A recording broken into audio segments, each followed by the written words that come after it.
Palantir 这家公司在帮助美国政府击毙本拉登的时候，就注定了它会饱受争议。现在其股价呢，基本已经脱离地心引力。这时候呢，我们更应该关注它的财务基本盘。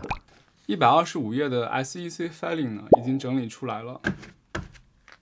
2024年 ，Palantir 的主要收入来源是政府业务，占据收入的55%，企业业务占45%，并且呢，这两个比例近2年呢并没有变化，其增长速度都是28%到29%。其中呢，美国的企业业务相比去年增长了54%。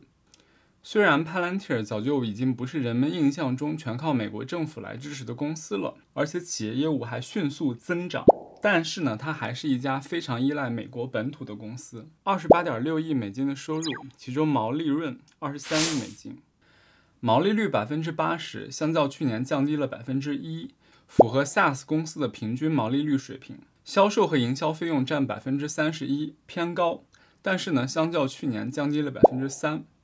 一般行政费用20%，相较去年降低了4%，说明呢 Palantir 正在变得越来越高效。营业收入中5亿美金不到，其中呢利息占了36%，其主要来源是手里的现金和短期投资的美国国债，税率是4.3%，远低于美国联邦的21%，总额呢和去年几乎没有变化。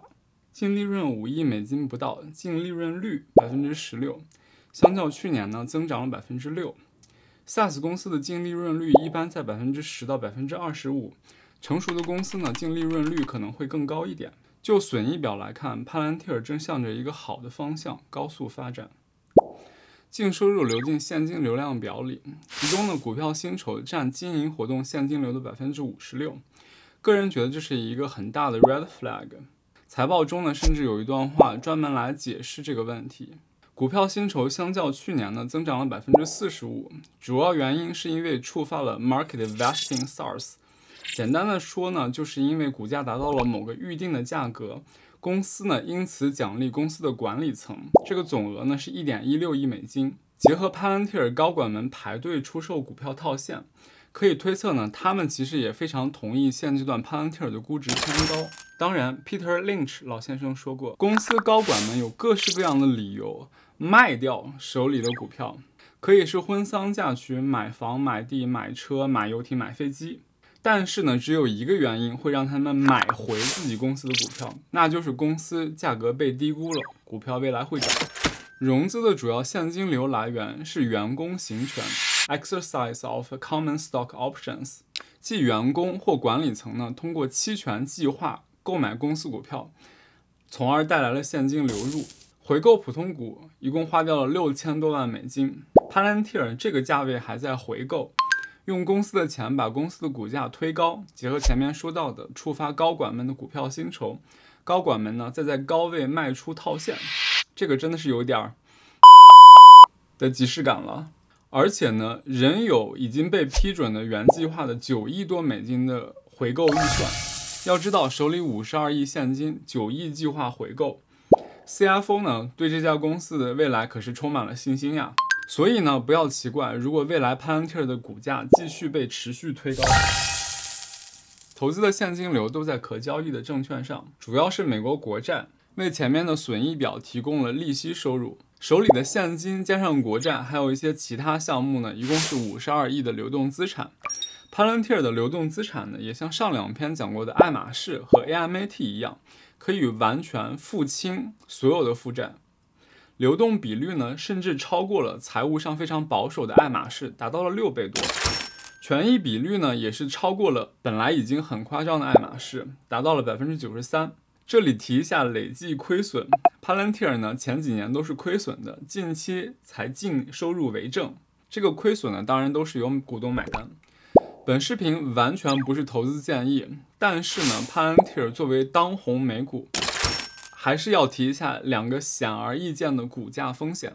首先，年净利润不到5亿美金，但是公司在纳斯达克估值2000亿美金。按照现阶段顶级科技大公司30倍的 PE， 也就是说30倍的市盈率，那 Palantir 需要每年净赚65亿美金来支持2000亿的这个估值。如果给 Palantir 5年时间，那5年的平均年复合增长率需要是57%。显然，今年增长率29%不达标。如果给 Palantir 10年时间，那年复合增长率等于35%。这个速度和现阶段的增长速度呢，你可以自行判断。其次，50亿的总权益和2000亿的估值 ，PB， 也就是说市净率是40倍。相当于这会儿花40美金来换1美金的 Palantir， 这个交易到底值不值，要看你的策略到底是什么。当然呢 ，AI 领域也可能指数型爆发式增长 ，Palantir 呢也许还会变成行业霸主，这个也说不定。Palantir 到底是黑马、白马还是死马呢？也就只有马妈妈和时间知道了。本团队呢有 Palantir 的持股关系，平均每股9美金呢，应该可以是高枕无忧了。虽然有持股呢，但是以上都是官方财务数据整理得来的，解读呢也尽量保持中立客观。如果你也喜欢顶级大公司和他们的财务秘密呢，可以考虑关注我们的频道。好了，和气生财，源远流长，我们下期见。